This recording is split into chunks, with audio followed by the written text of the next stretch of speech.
Have you heard of a little thing called Discord? Well, Discord is an amazing app where you can interact with gaming communities and content creators such as myself more directly. It's an app that is just great for community building. I'm one of the owners of a Kingdom Hearts Discord server called The Union. We are growing crazy fast. We have over 1,000 members in the Discord server, and I would love to have you be one of them. If you don't have a Discord account, it takes like less than a minute to make one. Seriously. So create an account and join the Discord server today to get a chance to talk to some of the members of our community and some of its creators as well. If you wish to join the Discord server, just click the link down below. We look forward to seeing you there. Now let's get on with the video.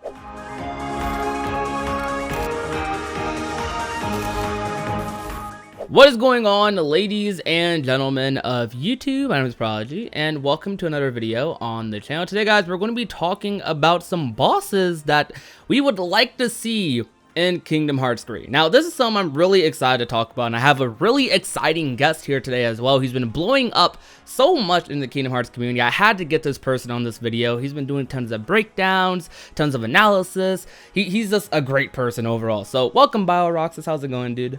Thank you. How's it going? So we're going to be talking about the bosses that we want to be in Kingdom Hearts 3. Now we have a list here of like some bosses that we think will be pretty cool for the ReMIND DLC. And if these aren't in the ReMIND DLC, you could just say that these are bosses we want in the future in general. It doesn't have to be KH3, but this is the general direction we would like them to go in for bosses. Bosses we would like to return, new bosses we would like to happen, etc, etc. So I'm going to go ahead and let Roxas start us off. So go ahead. Yeah, so the first boss we both would like to see is obviously Sephiroth. He's been in Kingdom Hearts 1 and 2, and felt kind of strange, honestly, to not have him in Kingdom Hearts 3. Exactly. Sephiroth would be a really cool boss. Now, I've just recently finished Final Fantasy VII, and I have to say, Sephiroth, even before then, to be honest, he was always one of my favorite characters. He just had that atmosphere around him that I just loved. Like, Sephiroth is really cool. He's really cool, and that's why he would be a really cool boss in Kingdom Hearts 3, or the future of the Kingdom Hearts series. I feel like Sephiroth would honestly just be brought to his full potential as a boss if he was in Kingdom Hearts 3, because Sora is so much stronger now. He has so much more in his arsenal, and it would just be really cool to like fight Sephiroth like in the game. We could get like a one-winged angel Keyblade. I don't even know what that would turn into. Maybe you turn into Sephiroth. Maybe you have one wing when you go into the Keyblade transformation. I have no freaking clue.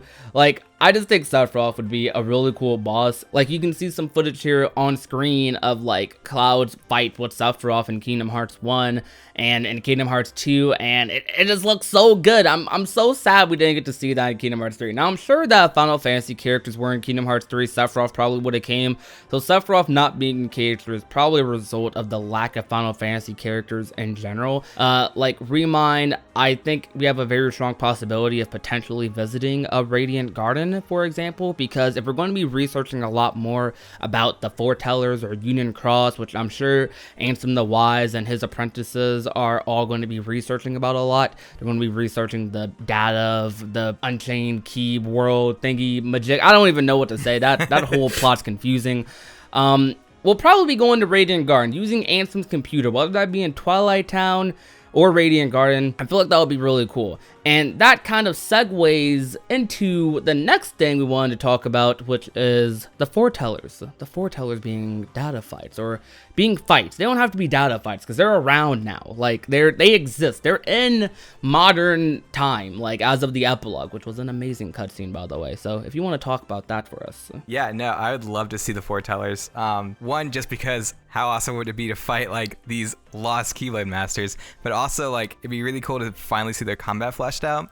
I know we saw in 2.8, the collection, the back cover, that like we saw one or two fight sections, and they like pulled out some really impressive combat moves.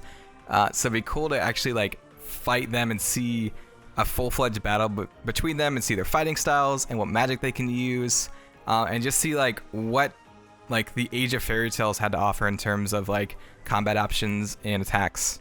Exactly. Do you feel like Keyblade wielders in the Age of Fairy Tales were stronger than the Keyblade wielders we have now, or do you feel like our current group is probably stronger than like the Foretellers and ephemer and cold and stuff. Like, what do you think about that? I'm curious. Yeah, I don't know, because we have Ventus in both the Age of Fairy Tales and Birth by Sleep, and I don't know if he lost his power when he was coming to like the present time. So it's hard to kind of gauge what their power level is. Seeing the Foretellers fight in back cover definitely seem much stronger than like what at least like Sora and Riku can do at this current time. How do you think it would play out if like I can actually see this happening, because they're probably way more experienced with fighting, way more experienced than like the Keyblade lore and whatnot.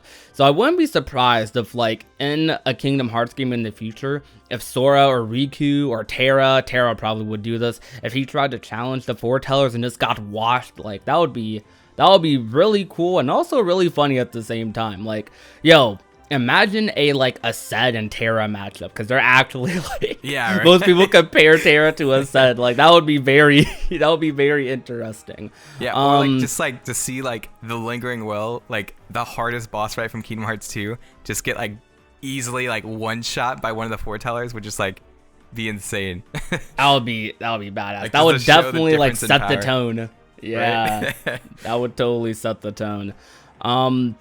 Man, the Foretellers, they're just too cool. Like, I don't know. I know, like, we only saw them we saw them voice acted, rather, for, like, 1 hour in Key back cover. We saw a lot of them in Kingdom Hearts Key Browser and Unchained Key, not Union Cross. I separate those two because they are two different things. That's Season 1, Unchained Key, Union Cross being Season 2. I really like the Foretellers. Like, I don't know what it was about them. Maybe it was their voice actors. Like, they did a great job. But, like, every single Foreteller Lost Master was likable. Like, they were really likable. They all had very different personalities. You had Gulu, who was way more on the sarcastic, and like I don't know how to describe him. I'm just gonna say sarcastic, more on the sarcastic side. You had Ira, who was more of the analytical person, like cool-headed. You had a Sed, who was literally the hothead, like always making like rash decisions.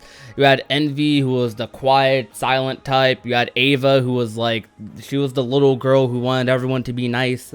Like, they all had such different personalities. I loved all of them, and not even to mention the Master of Masters, he's very unique. He's just very unique. I think one of my favorite things about the Foretellers and the Master Masters is like there's so much mystery around them.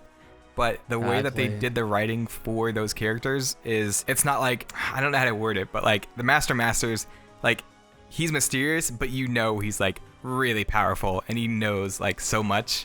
And so it's just like, he has that confidence. I have no idea what you could do. And I feel like the Foretellers also have that thing of like, you just see them pulling out all this like random crazy stuff during like the 30-second fight that we get to see in back cover. It's like they could literally like do anything, and I think that's what's like so exciting, and it would be so cool to fight against. Exactly, the Foretellers, they're just cool. They're epic. I honestly, as confusing as the key lore is, it probably is the most interesting lore that has been presented in Kingdom Hearts. It's the backstory of everything we know right now, and that all culminated into the epilogue, and I'm just so excited. I'm so excited for the next saga. And if they wanted to kickstart the next saga off with Kingdom Hearts 3 ReMIND, and they wanted to put some Foretellers in there, we probably wouldn't fight all of them, maybe just like one of them. I think that would be really cool. Like, I would just scream. Whenever we fought Ava, that would be like, that's why so like she dope. didn't appear. That would be so dope. Nomura actually said that Demyx was going to be a part of the DLC as well. So I mean, we know Demyx and Luxord were part of that Keyblade legacy, and we don't know where any of them went. Like, anyone who was part of that Keyblade legacy went, and I'm sure they're going to expand upon that in the ReMIND DLC, as we've seen in the trailers, that little snippet we saw of with Luxord. So if they want, like, that could be a segue into whatever Ava's doing. Maybe like they're part of some like old Dandelion team, some secret Dandelion group. I don't know, some really weird. Yeah. Like, it would just be cool. There's a lot of scenarios they could do, but enough about the Foretellers. We rambled about that for half of the video.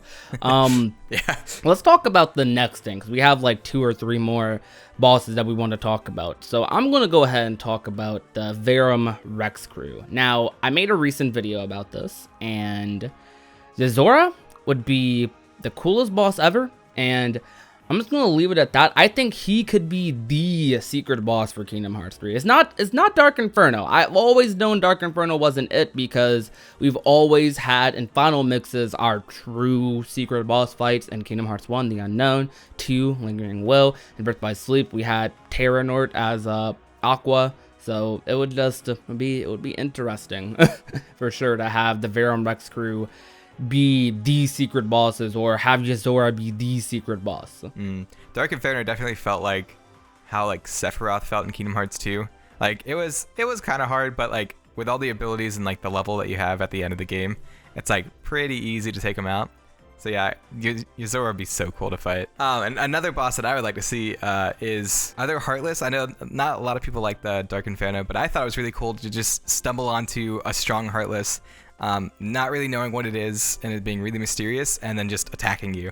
It kind of shows in the lore that like there's all these strong Heartless that are in the Dark Realm, and so like if one crosses over, I always thought that was cool that like it didn't really need a backstory. It didn't need to have some kind of story significance, and kind of just appeared and we had to take it out.